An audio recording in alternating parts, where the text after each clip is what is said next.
Good morning, everyone. Thank you so much for joining us today. We're super excited to present boundaries in the workplace or setting workplace boundaries, setting boundaries. It's all about boundaries It's today. all We're super excited. We're just all kinds of boundaries today. And with that, we have Jen Mhm. Roscoe, who is going to share a wealth of knowledge with us. And thank you, Jen. Welcome. You're welcome. And just want to thank you, Desiree, for all the technical help and setting this up. And I'm always so grateful for you. Oh, I see a question related to the former governor. He's my uncle. So there's seven kids, and Mark's the oldest, and my dad is the fifth brother. It's a massive family. I have 32 first cousins in Montana, so we're everywhere. But anyway, yeah, I met him when I was 10. I love that. Okay. Um, so I'm going to be teaching today on boundaries, and we'll just allow everyone to kind of filter in. I'm going to go ahead and share my screen. And do I have a share screen capability, Desiree? Yes, I did. Okay, is this coming up for folks? It is. It is. Okay, wonderful. Lovely. Well, you're welcome to, let me get it into slideshow mode. There we go. That's what I want. You're welcome to mute your screen and just also mute yourself as people come in. We're gonna start off moving into just what we're gonna learn today. And just to give a little introduction of myself, I'm a counselor with the Montana Public Health Training Center under the Wellness Program. And I have the honor of being able to teach wellness classes through the university for public health employees. And we also do workshops that are open to the public. Like today, I'm going to teach another one at noon on emotional intelligence. So if you're interested in that, I can give you the link, which is also on Zoom. And that's just a 50-minute webinar. You can just put on your headphones, meet your lunch, and tune in. And all these courses are really designed to learn about wellness tools, first of all. I love sharing about the latest brain research and how it relates to positive psychology. And almost everything is really designed for you to focus in on yourself. So counselors, that's our jam. We are really trained in helping people focus inward on their own behavior and less about what other people are doing. But of course, this plays into our own emotional intelligence about how we want to move through the world. And so boundaries is a pretty good subject to move into. And as we focus in on that today, you may notice just things come up for you. And I'm looking forward to just all the growth and learning that will happen within this space. It's such a funny place. Here we are on Zoom. Okay, let's get started. And all right, this is what we're going to go in today. Uh, yeah, just your what are boundaries anyway, and understanding our own unconscious drive. So as a counselor, I kind of like to start with that base. It's like the lower base that we all operate in, and that's within ourselves. And so understanding our own unconscious drives, understanding how we move through the world and what our mindset is really dictates what our choices are. And so I'm going to go into a little bit of that. And I have some exercises that you can do that will kind of inform a little bit more with your emotions and your values and the way that you think, and especially with cognitions. Then we're going to go into just like the power of our speech and move into some tools and skills that you can practice to work on boundaries, and also the benefits. And, you know, there's some resources too at the end for learning more, because there's so much to learn on this. There's just a wealth of information out there. Um, let's see. Okay, so, you know, I always like to start any training with a little mindfulness. And the reason is because we're usually coming from something else. Our day was crazy in the morning. We got the kids off to school, or whatever just happened 2 minutes ago. And doing a little mindfulness, a little 5 minutes of just grounding, it really can reset your nervous system. It's really helpful for giving your brain a little break before you move into other learning. And it helps you learn more. The studies are really cool that when you apply just a little bit of mindfulness, the self-regulation skill can help you soften just thoughts and emotions and feel a little bit more relaxed. And you may notice that your mind may wander, and I just want to normalize that is so normal. Our minds tend to wander, and you can always focus back in to the sound of my voice, or your own breathing. And so go ahead and just get into a comfortable position. Make sure that you've muted yourself. And a lot of people like to put on headphones or even lay down for this piece. And just know that if you fall asleep, it's okay. That really means that you're regulated. If you fall asleep, then that means, wow, your body is like totally relaxed. But what this is going to be just a grounding sequence and a body scan and focused in on breathing. And also I'm going to incorporate a little component of letting go of anything that, any anxiety or stress from your week. You'll have a visualization tool to release that. And also a component of being able to set an intention for your day or this class or your week and however that feels good. So go ahead and settle in. Go ahead and close your eyes. And we're just going to focus in this space first by taking a deep breath in.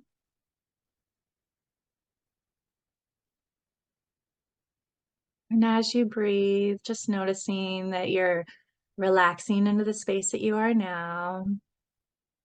And just allowing the chair, allowing to feel held in the space that you are. And we're going to focus in on breathing. So taking a deep breath in through your nose and out through your mouth.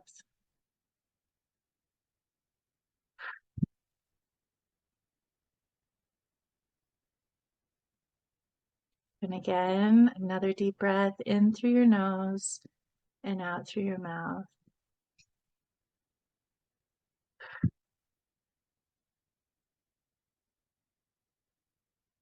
And again, another deep breath in through your nose and out through your mouth.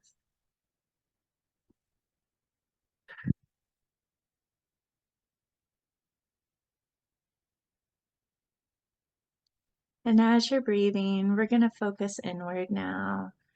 So allow yourself to go up to the top of your head and just go ahead and imagine that you're a light at the top. And we're just going to allow that light to move from your breath down to your eyes. So taking a deep breath in and sending that breath from the crown of your head to your eyes. And with that breath, allowing your eyes to just relax. Allowing your eyes to just roll back into their sockets. Allowing any little muscles you may be holding to just let go and feel soft.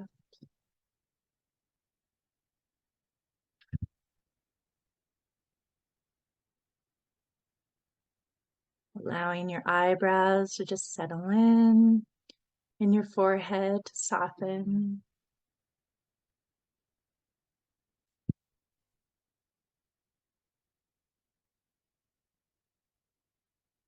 Taking a deep breath in. Sending this next breath now to your jaw. And with that breath, allowing your jaw to just let go. Allowing your jaw to just relax and letting your face settle in. Maybe even noticing that your head is feeling a little heavier, more relaxed and calm.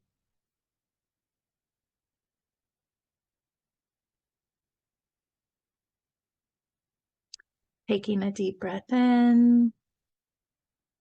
Sending this next breath now to your shoulders. And with that breath, allowing your shoulders to drop and just letting your arms hang heavy, feeling the weight of your arms.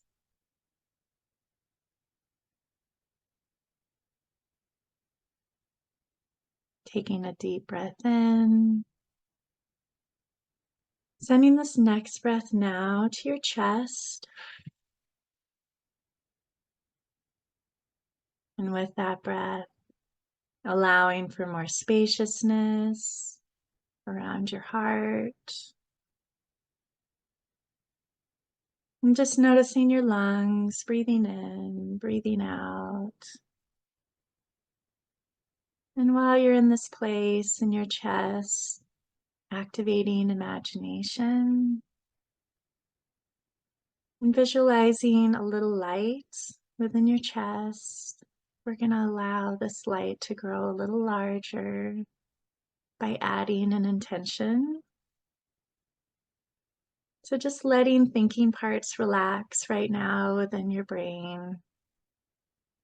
Notice what word or words, what is an intention for yourself that will serve you either today or this week.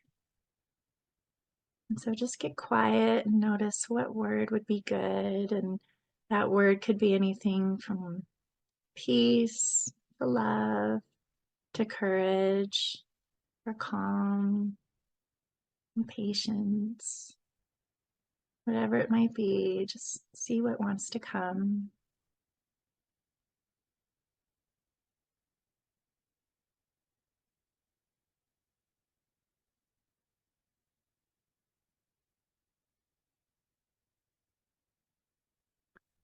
And once you have your word or words, repeating silently to yourself that you are that word. So if the word is peace, repeating silently, I am peace, I am peace, I am peace.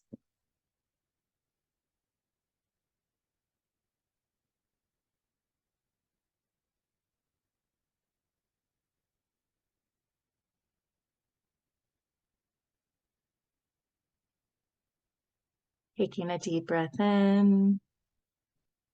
Sending this next breath now down to your belly. And with that breath, just allowing your belly to be. Allowing your belly to just relax, letting go of any muscles around your abdomen. And just noticing your belly and all of your insides and just sending a little gratitude to all the things that you don't even have to manage. You don't have to manage breathing or digesting, blood flow, all these things that your body takes care for you. So just sending a little gratitude to your body, thanking it.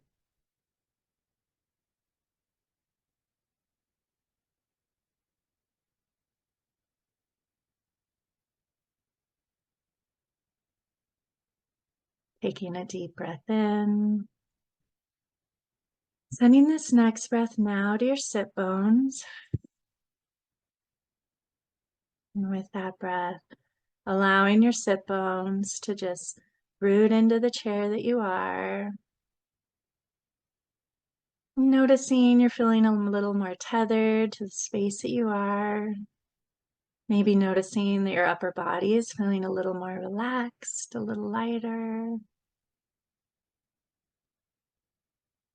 Taking a deep breath in. Sending this next breath now down both legs. And with that breath, just noticing your legs and sending gratitude to your muscles and your ligaments and your knees and your bones for getting you everywhere you need to be, getting in and out of the car, in and out of bed, up the stairs, Thanking your legs for getting you to all the places.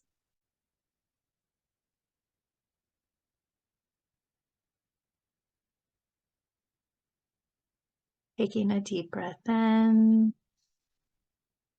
Sending this last breath down to the bottoms of your feet. And with that breath, just noticing the way your feet are touching the floor, allowing the floor to rise up and meet your feet. And with that connection, feeling grounded, feeling tethered, feeling connected down to the floor, and noticing your upper body is feeling even more relaxed and light. And if you were a tree, you could bend, you could move, you could allow any storm or any stress or any wind to just blow past you without reacting, without judging, just allowing any stress to move past you.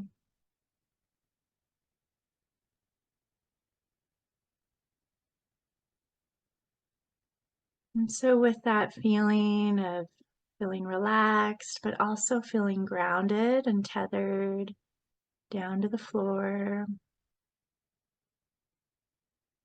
we're going to invite any stress that you may be feeling to move down from the bottom of your head down to the bottom of your feet. And so just imagining a light kind of filtering down from the crown of your head, just slowly working its way down. And it's just helping any stress or anxiety, anything that's been bothering you this week to move all the way down to the bottoms of your feet. And that place where your feet are touching the floor and allowing the floor to rise up and meet, letting go of any of that stress down into the floor, down into the earth, knowing that the earth can contain it and absorb it, and you can release it. So just taking one more deep breath and allowing all that stress to move down out of your body and release it down into the earth.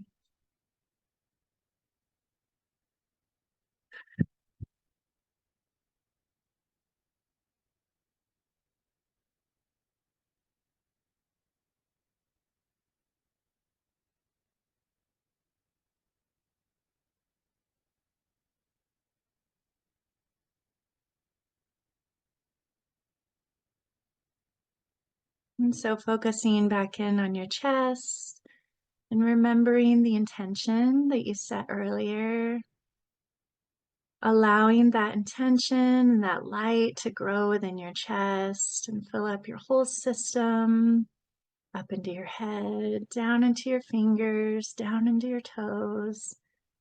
And just imagining your whole body filled with light, feeling calm, feeling relaxed, feeling at ease.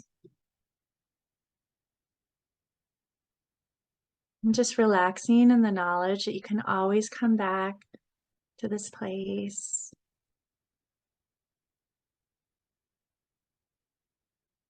And that you have the ability to regulate your own internal well-being.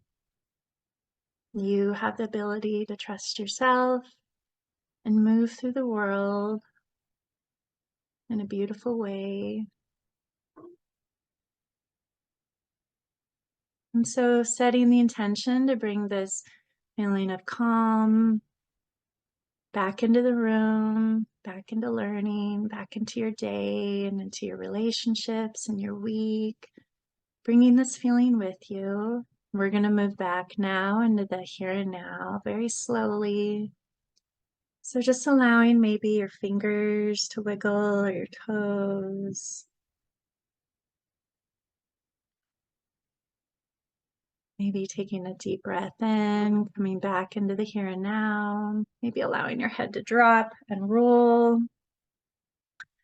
And we're going to move back slowly in 5, 4, 3, 2, 1. Okay, welcome back. Thank you so much for allowing me to lead you through that mindfulness exercise. Oftentimes our minds are kind of all over the place, and I just want to normalize that that's very normal. Every time that you redirect your thinking and focus in on either breathing or what you're hearing, that kind of builds that muscle within yourself of focus, and it'll just keep building. So I hope everyone's feeling a little bit more regulated and relaxed. And if anyone fell asleep, wake up. It's time to come back to class. Okay. All right. Well, let's keep moving with our learning. Let's move into what we're going to learn today. So let's see if my computer is going to work for me. Go to the next slide. There it is. Okay. Oh, I want to go back. Oh, no, we already went into one. We're learning. Yeah, we're learning boundaries. Okay, fantastic. So today, yeah, we're going to focus in on boundaries. And what's so cool about boundaries is that, they're really something that we actually don't necessarily have a lot of skills in, but we do in some regards. Like a lot of us don't realize we're using boundaries all the time, and we don't know that that's a boundary. So today we're going to focus in a little bit more on how we can get better at them, and especially use them in the workplace. Yeah, boundaries, they're this limit that you define in relationship to yourself or someone else. And they can be physical, they can be mental, they can be emotional, and even intangible. So the really cool thing about boundaries is basically they protect us, and helping us to preserve either like our physical space, but also our emotional space and our energy. And this helps us live our lives a little bit better, with our own values and the things that we find important. All right, so there's emotional intelligence within boundaries too that informs our own understanding. And it's so interesting that our emotional intelligence is actually 60 to like 70% of how we communicate with others is through our without saying words, through the nonverbals. So eye contact, text symbol, tone of voice, inflection, and just noticing your body language and noticing, if you're doing this all day long and you're not using it through words, what do you think is your most common way of informing other people of your boundaries that's nonverbal? And so this provides, regulation, and it also helps us define our relationships. It also helps us with interactions, and it provides information to others. And I love this little comic because when someone's upset with you, they don't have to say it. You can just kind of feel it. And so, yeah. All right. So what kind of boundaries are there? There's more than this that I'm sharing on this slide. But we have a time limit today and I want to get through everything. So looking at the types of boundaries there are, rigid boundaries are really helpful in a lot of different ways. They help people either have, they can be helpful, but they also can be a little bit hard.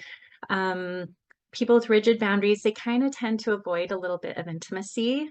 They can be a little bit more closed to others and seem kind of detached or even cold.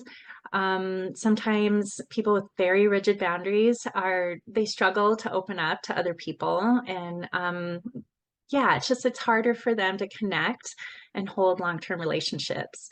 And so you might have someone in mind as I'm describing this, of someone that may have rigid boundaries, and it's usually a response within that person of protection.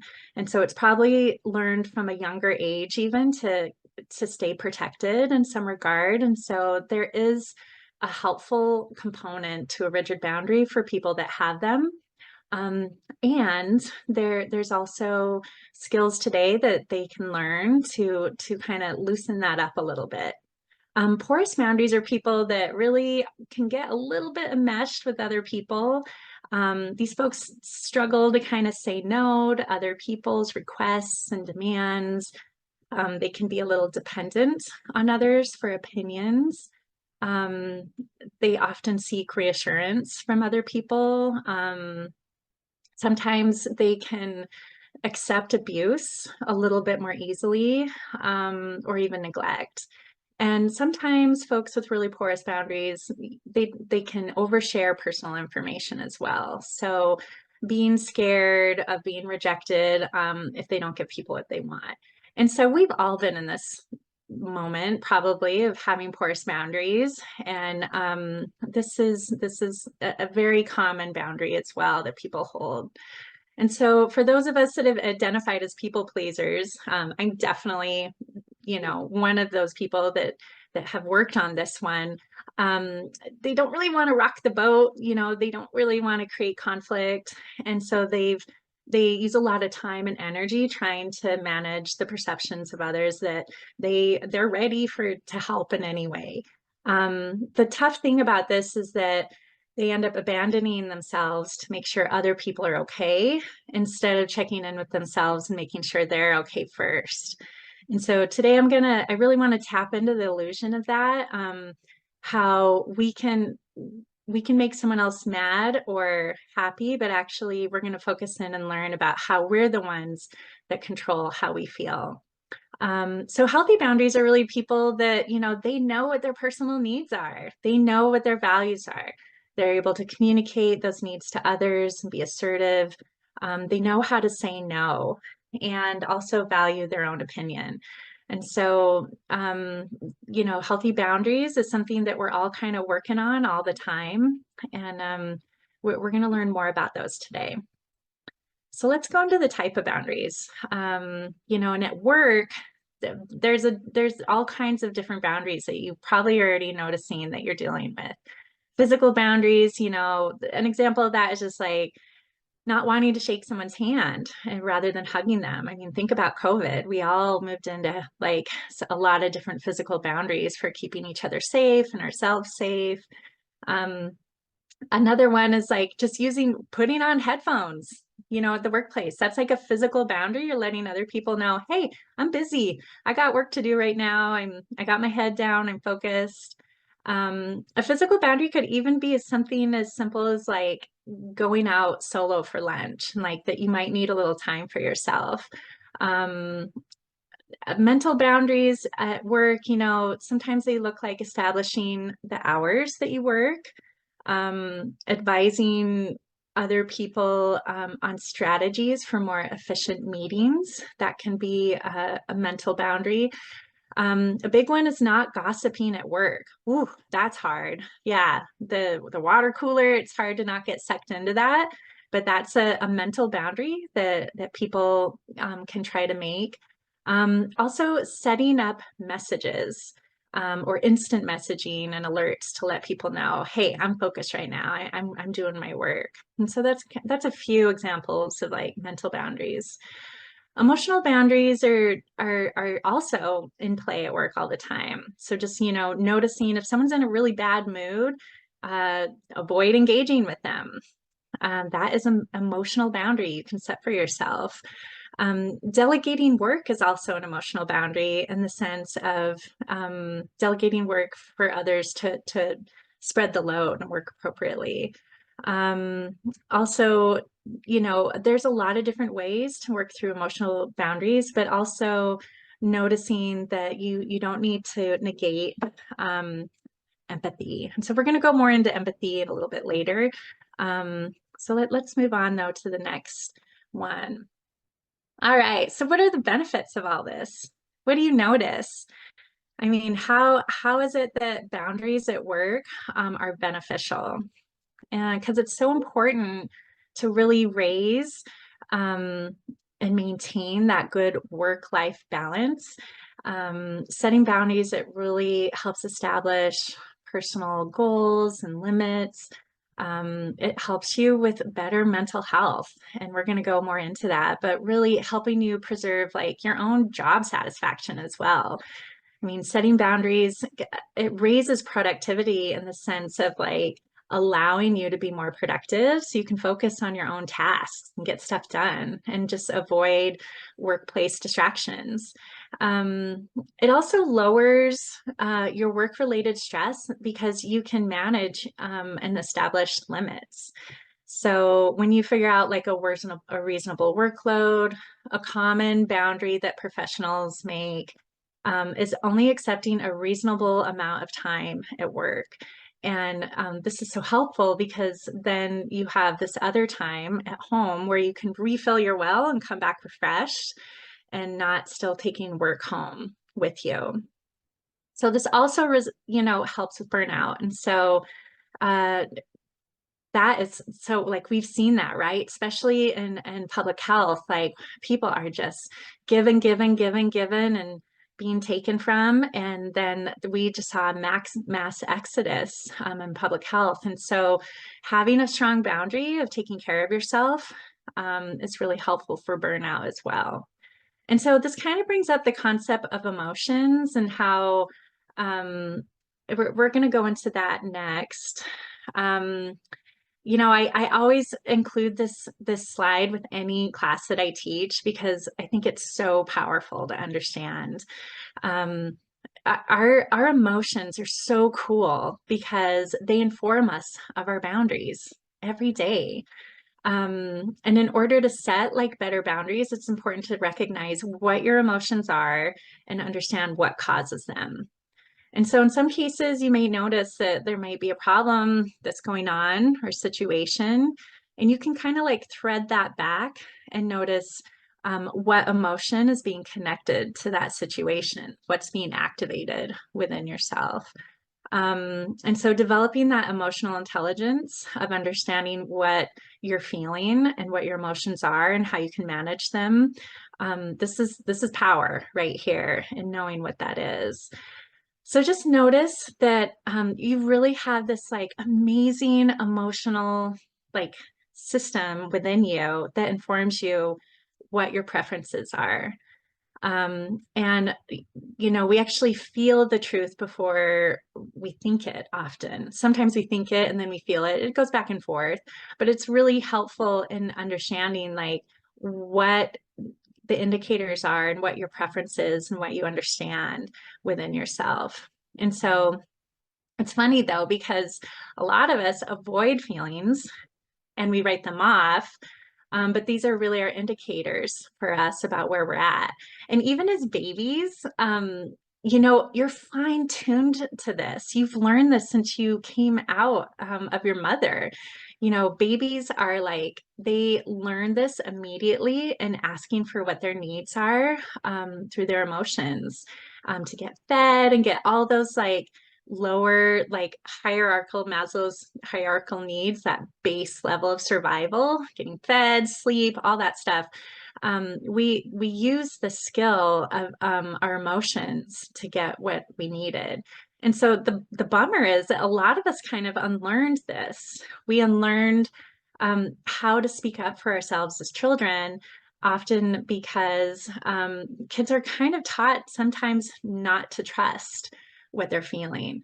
And so I know for me, I did this many times to my kids where I would say, they would like fall down. I'd be like, oh, you're fine, get up, keep moving, whatever it is. And instead of saying, oh, that looked like that hurt, and just taking a second to witness and notice the emotion of what's ever happening for a little one. This happens because we get busy and, we got to get to the next thing. And, we got to just keep moving. And so this takes an extra gear to be with kids and notice and verbalize whatever emotion is happening for them. The cool thing about when you do this with kids is that they really learn how to trust themselves. They learn how to tune in to their own inner guidance.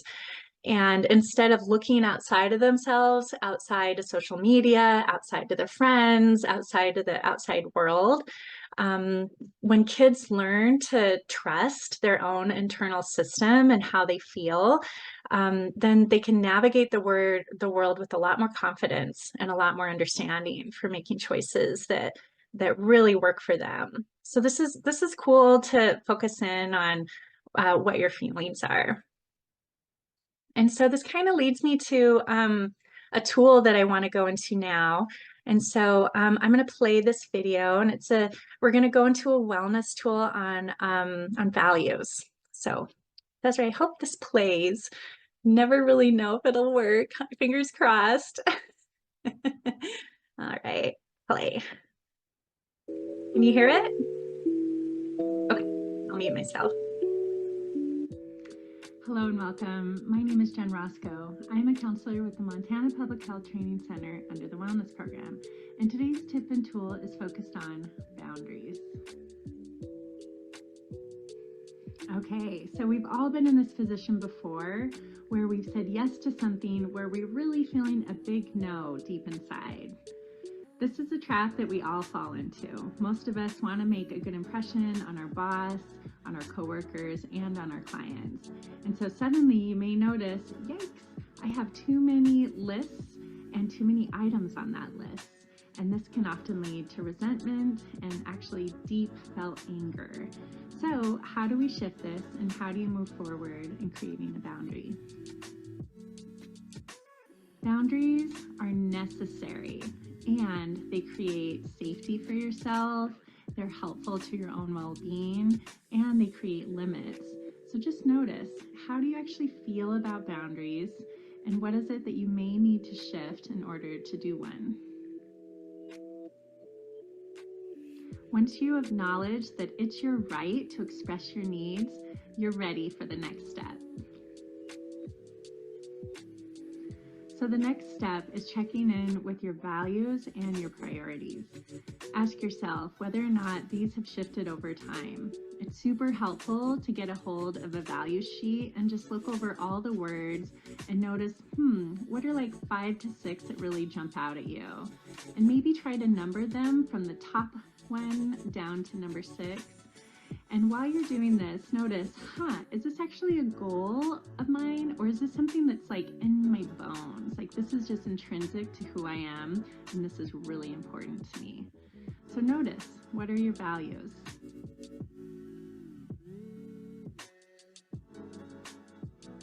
The super cool thing about understanding what your value system is that we actually usually operate out of our values all the time, unconsciously or consciously. If you ever notice, I'm really triggered by this person or this situation or this thing, notice how it might thread to a value that's really important to you. Once you know what your values are, then you kind of have a little secret superpower where you can choose whether or not to react unconsciously or whether or not you're noticing, this is actually a value and I have a choice here of how I want to behave in this moment. Sometimes our values can really inform our boundaries. Let's say, for example, that maybe you're a nurse, and when your top values on the sheet is caregiving. So notice, you're rocking caregiving. You're like, that's your job. You get paid to embody that value. And you may notice that you're also providing a lot of caregiving within the community, maybe with your family and other ways. And you may be starting to get tired and develop compassion fatigue, or just starting to feel resentful that you're really carrying a lot of this weight. So just notice that sometimes our values can really inform a boundary that we need to make with ourselves. And once you notice that, I'm actually like really on the far end of this value and I'm starting to get tired, that's the moment when you can start to kind of tinker with yourself and change your mindset about how you can create a boundary to take care of your mental well-being. So creating boundaries is essential, not only for your well-being, but also for your long-term success within your position and your job. Just notice that if you don't take any steps towards any boundaries, then you'll tend to be run over by other coworkers. It'll build resentment and also anger in the long run. So just notice these are just a couple tools in learning to say no and practicing I statements. We have so many more tips and tools to help you with creating boundaries. So check out our website on the Montana Public Health Training Center under the Wellness Program. Have a great day. All right, so that kind of leads me into, whoops, oh, it's starting again. Sorry about that. My next slide on values. And so this is an exercise that's super cool in focusing in on understanding what your value system is. And I imagine there's a lot of people that have done this exercise before. And I like to do it like twice a year and just like check in about where are my values right now. And while values tend to really, like I said, be in your bones, like they're intrinsic to who you are, sometimes we have values that are kind of like goals. And so just take a second to like look at this list. And I know I don't have all of them on here. But just notice like what are some of these words that really jump out to you that are important to you. Like this is just this has been like within your system since you were young. And go ahead and write them down and just take a moment to do this. And I'm just going to give people 1 minute to just quickly write down 5 to 6 values.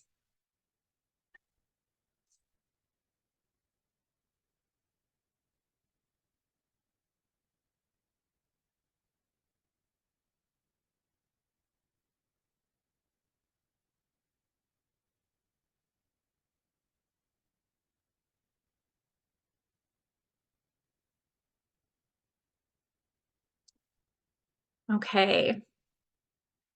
So checking out your list, notice really out of the six of them there, I want you to put a star by 4 out of the 6 that are more important.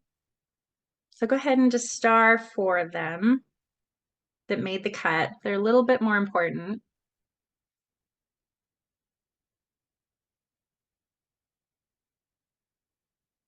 And then out of those 4, I want you to pick your top 2.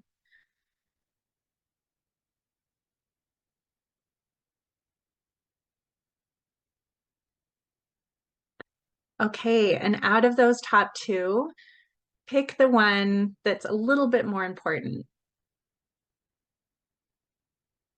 All right. So knowing that this word and this value is super important to you, another question I have for you is to notice, who do you know that's really good at this? Like, who is someone that mirrors this back to you in the world and like is just rocks it, is so good at this value? And maybe even write down their name.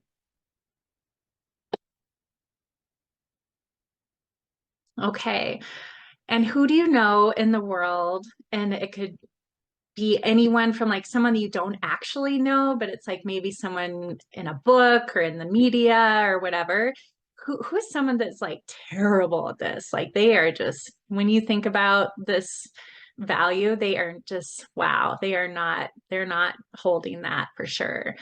And in your perspective, like who do you know that is not good at it? Go ahead and maybe write down their name.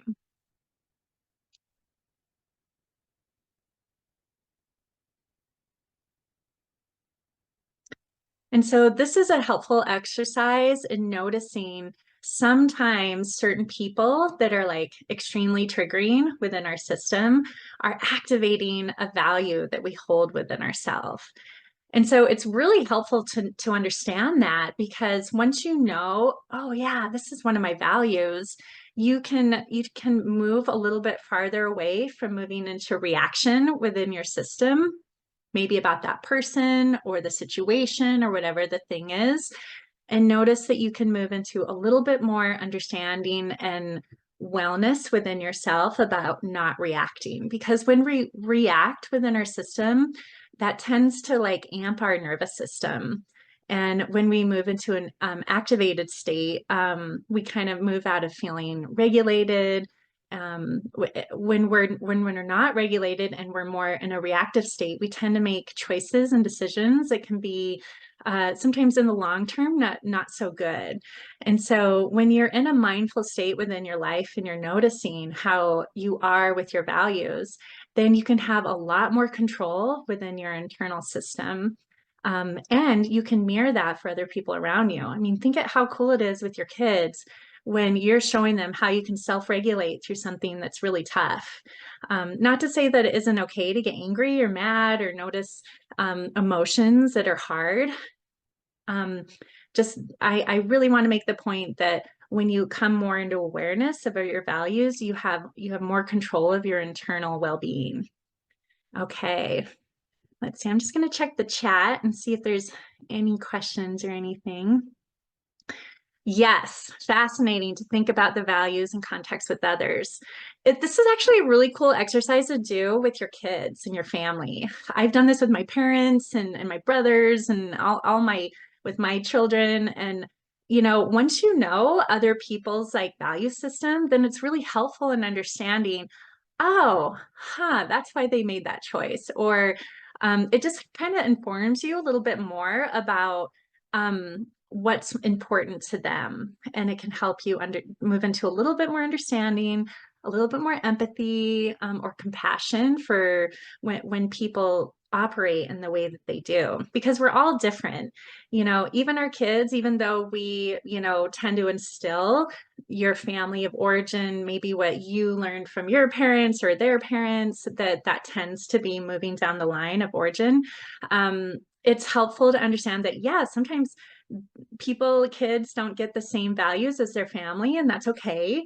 They have maybe a little bit different path, and understanding, well, that maybe makes sense for them. It helps you to move into some more understanding.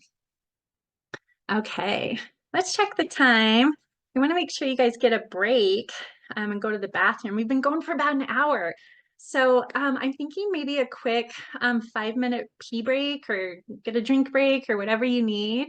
Does that sound good, Desiree? 5 minutes? Cool. All right. All right. Well, go ahead and go message. Did I miss any other messages? I might have. I don't know how to find them now. Sorry, when I'm sharing my screen, I can't see everything. No, that was it, Jen. Those are the only ones. Is that it? Okay. Thank you. Oh, Desiree, I appreciate you so much. All right. All right. Well, we've been at 5 minutes, so I think I'm gonna move on to the next slide because there's so much to cover, and I want to get to everything. And this training goes till 11:30, so let's get to it. Let's see if my thing will work. Yay! All right. So we're gonna move into a little bit more of the nitty-gritty of like boundaries, and just understanding some tools that are going to help us move into applying this, not only in the workplace, but also in your relationships at home, or with your family. And so this slide is really about taking ownership of your own feelings and taking responsibility for your actions. And this is about clearly communicating what your needs are, but in a more healthy way. And notice that a lot of us, when we feel like we're making a boundary, when we're first learning how to do this, we'll often say a you statement. And you statements are tough because they usually put people into a defensive feeling. They usually move people into wanting to like protect themselves. So, like when someone says, you make me, you did this, you, that usually just ends up people's feeling a reaction within their system. And there's a healthier way to do this. And so instead of pointing the finger and blaming others and saying, you made me feel this way, It's so much healthier to kind of level up with yourself, with your own communication and taking ownership of your feelings.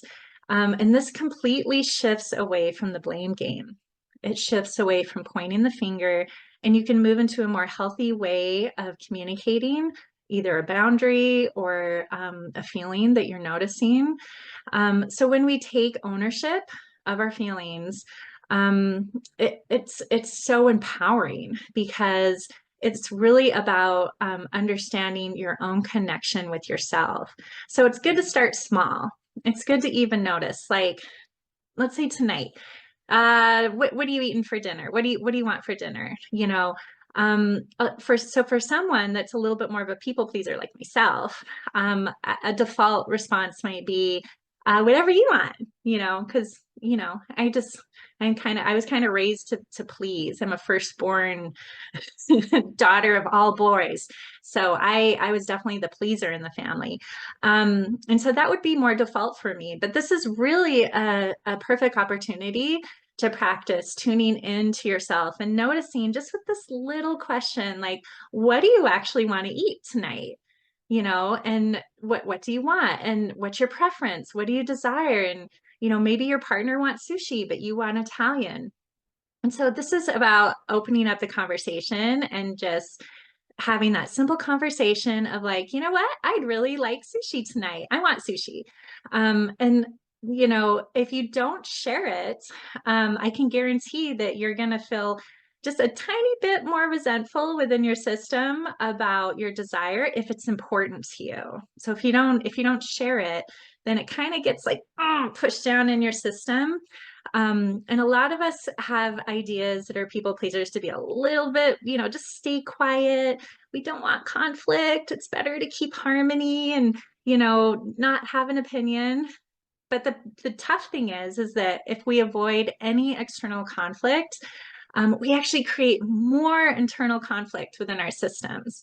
And so when we create relationships like this, they're packaged really for someone else. And it's not sustainable. It'll end up blowing up with resentment in the long run. So it takes far more energy to cover up yourself and wear a mask than it does to just speak the truth.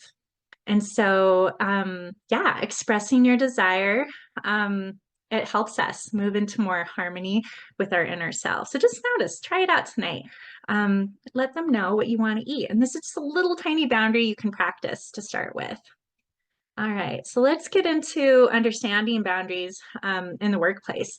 And these are just like a couple to throw out there that you can practice, and noticing ways that you can, for example, talk to your supervisor about different things that you want to work on and what you notice. And so it's helpful to maybe write down some of these and notice what would be like a little one that you could practice first in the workplace. Delegating tasks, that's really helpful. This actually helps your whole team. So you don't take on everything. You're going to have so much more energy and also cohesion within the group if you're delegating and working as a team.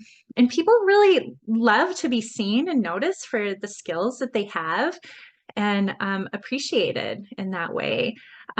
Noticing your workload is very helpful too, because figuring out a way to establish just like that time for yourself so you can fill your well back up and come back in with more energy, it's really important. In fact, even if you don't get paid time off, like I have I don't work for anyone. I'm kind of in a contract base. So I have no like paid vacation, but I bracket that time for myself because it's so beneficial for me to go take time and fill my well back up so I can be really present for people that I work with. So yeah, just notice all these different ways that you can set up things in the workplace, and try out even the calendar piece is really helpful. If you set up your email and really hold that boundary of like, I am not available after 5 o'clock, that's huge for some people. Just doing that one little shift can really create a little more space within your system for feeling just that you're okay internally and not being exhausted. And I'm going to just check the chat real quick because I saw there were a couple that came up. Taking time off, snapping my fingers for that. It's hard to, yeah, it's hard to stop. Yeah, so giving 6 months notice because I feel empathy that replacing employees is hard. Yeah, taking time off is really hard. And so that kind of moves into this next slide. And we're going to go into boundaries that are negotiable and non-negotiable. And so this is really known also for in other different fields of psychology as hard boundaries or soft. And this is another thing that you can kind of notice in and feel into right now. In fact, you can take out a piece of paper and maybe write down hard boundaries and soft boundaries. So the cool thing to notice about hard boundaries, like for me, Fridays is a hard boundary. I do not take on consultating with a client on a Friday. That's my day. I'm going to go ski either with my kids or do whatever laundry. Like I just need that day before the weekend comes for myself. But like a soft boundary for me is like, uh, figuring out different ways that I want to move that are a little bit more pliable. This is more of like you have flexibility with this. You're willing to like bend a little bit or compromise with. And so, for me, I set my phone on silent after work until the morning, and I make sure like I want to meditate in the morning. I want time for myself. I don't check my phone until I'm ready to go to work. And this is really important because I'm doing trauma with clients, and it's really important for me to be in alignment before I'm working with clients. And so that's a pretty hard boundary for me that I set for myself with work. Yeah, so just noticing what are some ways that you can work on negotiating either your hard boundary and your soft boundary. And you'll notice this pro tip at the bottom. When someone comes to ask you a question, just remember you don't have to make that choice in that moment. You can always just take a moment to take a deep breath in and listen to what other people is asking of you. And you can always say, yeah, let me think on that. Let me get back to you on that. And I think it's a good rule of thumb to often say thank you to people when they ask something, even though you don't want to do that, letting them know, hey, thanks for thinking about me for this. Can I get back to you on it? You can give yourself just a little bit of space before you have to make the choice about how you're going to show up in that way. So let's go into, I'm going to check the time. Okay, we're doing good. Let's go into the next slide. All right, so I statements. Yay, I statements. Oh my gosh, I cannot say enough about I statements. So this is really like one of the biggest reasons why people don't set boundaries is because they don't know what to say, right? And we're not taught this in our family of origins. We're not taught this at school. A lot of us were never taught how to do an I statement. And so this is such a sweet tool to have in your back pocket and to kind of practice not only with work, but really practice it with your partners at home and with your kids. Because when you make a statement that starts with you, like I said before, you always, you never, that usually puts people into a defensive position. And so one of the reasons is too, is because it kind of puts people into an ultimatum often. And that feels like there's no collaboration within that. So an I statement is really setting statements that are letting people know how you feel and really what you can do. And so just a simple one is, like I said before, gosh, I appreciate the invitation. However, I'm not available. And so notice I use the word however. So, but is this word that's really interesting. Most people, when they hear the word but, it negates everything before that. So if you say, thank you so much for inviting me, but I can't come. For some reason, and this is just within the brain science of also all the research with words, but tends to negate everything before it. So I don't know if you have a friend that's like, girl, you are, yeah, I just love you so much, but blah blah blah blah blah. You don't tend to hear about, you forget everything she said about loving you and tend to focus on the negative of what she might be saying. And so notice that you can replace the word but with an and or a however. For some reason within our thinking, that is helpful for people in allowing the boundary to come through a little bit more softly. And so notice it's really hard to not say but, because it's just like in our culture, it's in TV, it's like everyone says it, I say it all the time. And if it's possible to practice negating the word but and trying an and. So, and I know that I have but in some of these. So yeah, it's out there. It's hard to not do. Okay, so practicing some I statements are really helpful at home. And so just notice where you can practice them, how you can kind of plug in a thank you at the beginning, just because it softens the whole interaction. And it's not just for them. Sometimes when you say a thank you before a boundary, it helps soften within yourself too. Because whenever we move into appreciation or gratitude, our systems tend to just like soften just a little bit more. And that makes it a little bit easier to make the boundary. All right, how are we doing on time? Okay, gotta keep going. Okay, so we're kind of moving to like what these cool benefits are with boundaries that really lead to self-discovery. And this is what I love. This is what I love about this work and working with clients, is them moving into understanding themselves a little bit more deeply, because you're really building this courage muscle within yourself of confidence. And unfortunately, a lot of people associate a boundary with abandonment.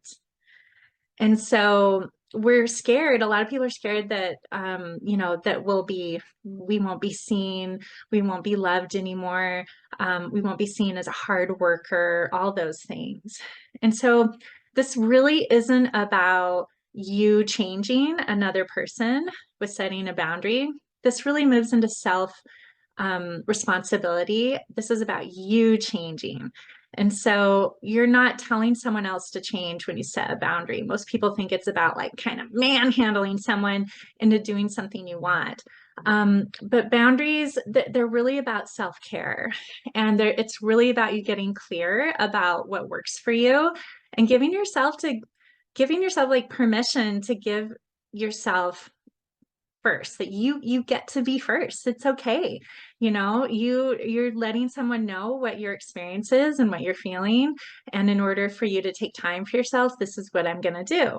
And so that's like, for some people, that's really hard to move into that feeling of like empowerment.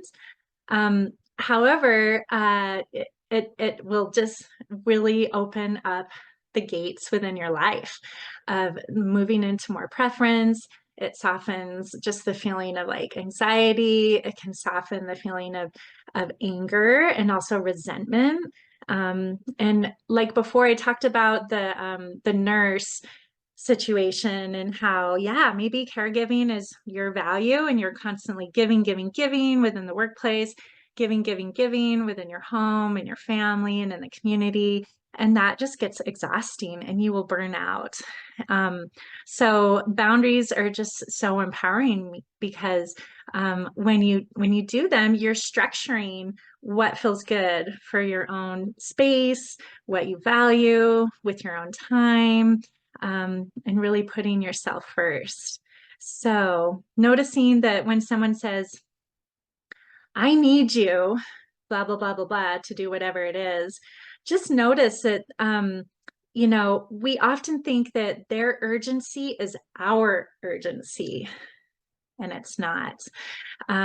This is kind of goes into black and white thinking, that it has to be black or it has to be white. And so noticing that black and white thinking tends to move us into either a yes or a no. And there's so many more possibilities in the middle. And so when someone's coming at you with their own urgency, just noticing that you don't have to step into that urgency as well. You can move into this like middle place that's not black and white, and you can move into this place of possibility, because in a place of possibility, that's really where you can figure out what feels better for your own system in that way. And so, we have choices in this life, and we're presented with those choices and how we want to move through the world. And so this is really a call for self-discovery when you practice boundaries. Okay, I'm going to check the chat real quick. All right, this is tough because not every time someone asks you for something, they are okay with you taking time. So true. And so this is kind of where this comes into that idea of like emotional intelligence, like noticing, reading the room, noticing if it's appropriate. So oftentimes when you're first starting with boundaries, people will come out like bat swinging, like just really hard boundaries, like right from the get-go. And it's because you haven't practiced in doing a boundary. And so that's where I really want to emphasize, like, practice small. Start at home first if this is new to you, and practice with your partner where it's a little bit more safe. You don't have to jump into a great big huge work boundary straight off the gate right after we get off this call. Like, just practice it and build up that muscle before you need to jump into something really, really big. Because yeah, this is a skill, and skills take time to figure out. Oh, thanks for the thumbs up. I hope I kind of went into that in the way that you were thinking. Awesome. Okay, well, let's go to the next slide, unless there's anything else within this one. Okay, lovely.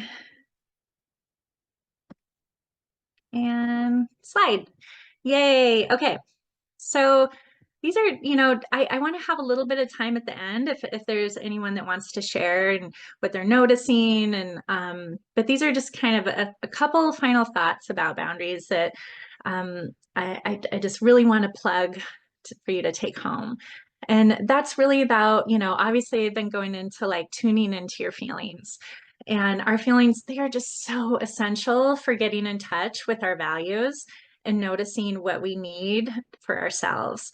And so, regularly, if you can ask yourself, how do I feel about this situation? And tune into this within your body and notice, where is the feeling in my body about this?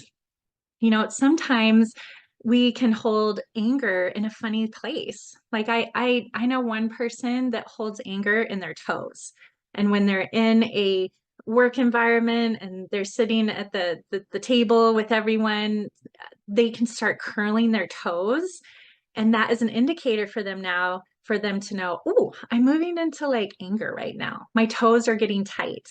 And it's really, really helpful to notice, like, where do you hold anxiety?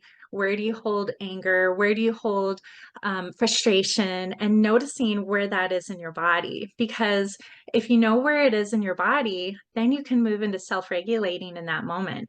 So like for this person, when they notice, oh, my toes are curling, they can take this moment to like take a deep breath in, soften those toes, and regulate their nervous system so they don't move into a reaction that may not work out for them. So just noticing what are your feelings, and then where are they in your body, and then how you can soften that feeling within yourself. And sometimes when I have anxiety, if I have it in my chest, I will literally put my hands on my chest and just take like 3 big breaths to kind of soften that feeling. And so just noting that, tuning into your feelings and finding them in your body. Being flexible, because like, you know what, boundaries, just like you, they change. Boundaries change, and other people's boundaries change. And so being willing to just alter them and reflect on them and noticing, is this boundary still serving me? Is this something that still works for me? And noticing that maybe there's a shift there. So being flexible within that. Um, it's really helpful with boundaries to be more specific than vague. Because vague boundaries just they don't really work. I mean, just notice it with a 2-year-old. You know, they know when they can get away with something and run you over. They learn real young about if a boundary's vague, they're going to be able to get it. And so it's impossible, you know, it's to know when our boundaries have been crossed if we don't actually know what they are. And so getting like really specific and what your boundaries are is helpful. Um, Thanking people. I've mentioned this a couple times, but people they when people feel respected, you know, or you know, to alter their behavior for you in some regard or accommodate for you on your boundary, thank them. You know, tell them what it means to you. They're more likely to do it again if someone helps you out, like your supervisor, that you really would like to leave at 4:30 instead of 5 because you gotta go pick up your kid. Yeah, letting them know that you appreciate that is probably going to be in the long run so much more helpful for making more boundaries down the line. And also just seeking to respect and understand boundaries of others. You know, just like you, everyone is just, they're trying to protect what is uniquely important to them. And so making sure you take the time to kind of understand others around you so that you can focus on your own values um, and not making your own perspective completely insular. And so it's helpful to just have an understanding for other people and what's important to them. And that bigger view that can lead to more compassion and a little bit more empathy on your part and understanding what's important for others. But really like empowering yourself, like that's one of the main messages I want to get forward today, and taking responsibility for you, not pointing the finger, not feeling like a victim, and just, you know, this takes all your power when we do this. The truth is that you are the one that gets to choose how you want to feel every single day. You're the one, you get to choose this. And so you get your power back when you focus on ownership of yourself and reflecting and practicing and growing that muscle. Because you know what, most people, they wait for a crisis for change. However, if you really like rock that foundation now, you won't get rocked by life quite as much. And so, yeah, I appreciate everyone. I'm going to check the time. There's nothing there. Oh, good. I want time for you guys to be able to share. All right, let's go to the next slide. These are a couple of resources I wanted to share. I love these books. So if you want to learn more about boundaries, these are some helpful ones. The Nancy Levine, she has a pretty good blog too, with more resources. And she has a really good podcast too, and she's just very straightforward. The Unf Your Boundaries, that is a nice little pocketbook that's pretty small. And I love in that book, it has like lots of regulating skills that you can tap into and practice. So these are some books that I recommend. And yeah, so let's move into just checking in and see where people are right now. Maybe I'm gonna open up, let's see. I'm going to unshare my screen and just open it up for the group. Wait, oh no, I did something wrong. Escape. Okay. Close. And okay, did I do it right, Desiree? All right. Where are you trying to?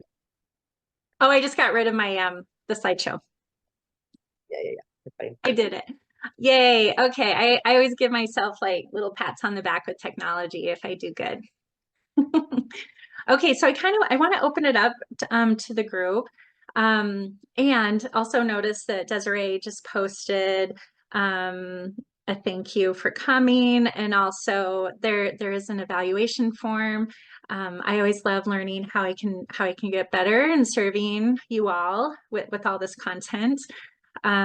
So thank you so much, Michelle. But I want to open it up and just see, what do people notice within learning today? We went through a lot of different things, talked about values, talked about I statements, talking about taking responsibility and avoiding you statements. And so, yeah, what do people notice about today's session of learning? And, what's a takeaway? What's something that maybe you're willing to practice? What is something that maybe even you notice that, like, oh, I'm actually doing this stuff. I know how to do this, and I do it here and I do it there, and, give yourself a little pat on the back. But yeah, I would love for, like, if anyone's willing to just be brave and maybe share with the group what they notice from this class today. I can go, Jen. I think for me, something that like really resonated is that like right there at the end, bringing it home that I get to choose how I feel and I have the power. No one can take that power away from me. And that's just like really, that feels good. Yeah. Like, yeah, it's me. I get to choose. Yeah. So I love that piece. That is so awesome. Thanks, Sarah, for sharing that. Yeah, right when you said that, that like hit me in my chest. Like, I have the power to do it. And I really, like, it felt so authentic coming from you, and that is an insight and an awareness. And isn't that, oh, thanks, heart back. That's so powerful to notice. And it also, gosh, it takes some courage and bravery to take that responsibility, and that you have the power to feel and notice how you feel and how you move through the world. So I appreciate that. Who else is brave? I love hearing what you guys have to say. Even if there's some confusion, it's really open. This is an open sesh right here.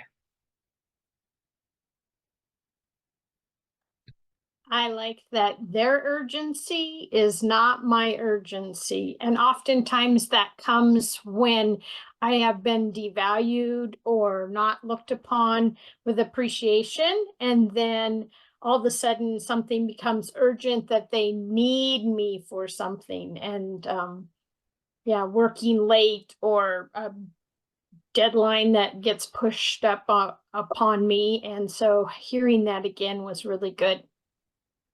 Nice. Thanks so much, Karen.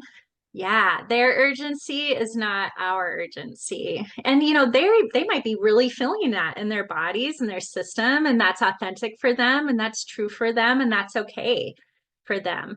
And we get the choice about if we want to hook into that feeling with them and feel that feeling as well, and set the cogs rolling, or if we want to choose to take a deep breath, just allow yourself to allow them to feel however they're feeling, and you stepping back and choosing what is actually your choice in that moment. And I love how you kind of connected in and threaded in these other pieces of appreciation, because that's often like negated, as you said, and like the appreciation isn't coming through. It's more like it's just a demand. So it doesn't really make you want to like jump over, those hurdles. So yeah, I appreciate you, Karen, for sharing that piece. What else did people notice? We got a couple more minutes.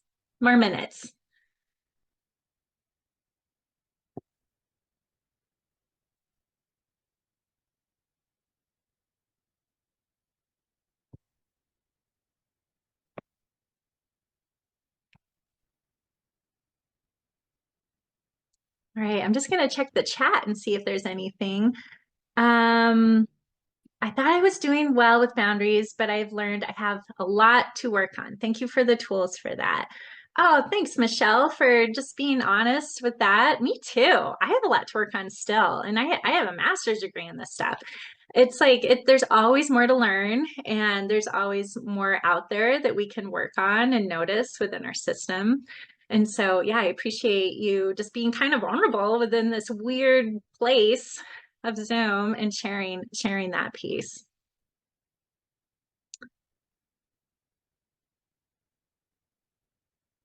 Okay, sweet. Well, I can't believe how many people showed up today, Desiree. We had a pretty big crew.